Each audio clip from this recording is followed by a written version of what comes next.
Welcome top news today. The U.S. investigators charged Trump's former aides in an investigation into alleged Russian meddling in the 2016 presidential campaign. A former campaign manager for U.S. President Trump, Paul Manafort, leaves U.S. District Court after pleading not guilty on October 30 in Washington, D.C. U.S. federal investigators probing Russian interference in the 2016 U.S. election charged President Donald Trump's former campaign manager Paul Manafort and another aide, Rick Gates, with money laundering on October 30, as Russia denied the next day accusations of its interference in the U.S. elections. Paul Manafort and Rick Gates appeared in court on October 30, pleading not guilty to conspiracy against the United States, money laundering and several other charges after the indictments in the Russia probe were unsealed. The pair was released on bail of $10 million and $5 million respectively and placed under house arrest. Controversy. Social media companies and ads. Facebook Inc. said on October 30 that Russia-based operatives published about 80,000 posts on the social network over a two-year period in an effort to sway U.S.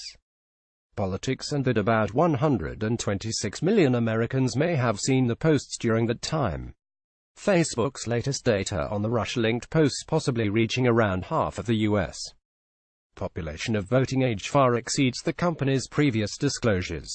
It was included in written testimony provided to U.S. lawmakers, and seen by Reuters, ahead of key hearings with social media and technology companies about Russian meddling in elections on Capitol Hill this week.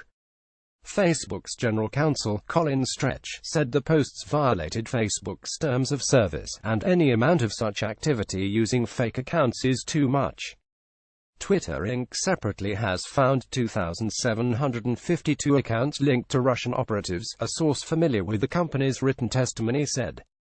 Another Trump aide pleads guilty separately. Another former Trump campaign aide, George Papadopoulos, pleaded guilty to lying to the FBI about his Kremlin-related contacts, according to a plea deal revealed on October 30. The unsealed indictments were an explosive opening salvo from independent counsel Robert Mueller, who is leading the Russia probe, after months of speculation, spin and obfuscation about possible Trump campaign collusion with Moscow. Meanwhile, the Kremlin said yesterday it had noted that U.S. charges against Manafort and Gates did not point the finger at Russia over alleged meddling in U.S. politics. Additionally, Russia's foreign minister yesterday said there was no evidence the country had interfered in U.S. elections. "We are accused of interfering not only in U.S. elections but also in those of other countries without one piece of evidence," Sergei Lavrov told reporters in Moscow. Manafort, 68, and Rick Gates, 45, were charged with allegedly hiding millions of dollars gleaned from work with Ukrainian politician Viktor Yanukovych and his pro-Moscow political party.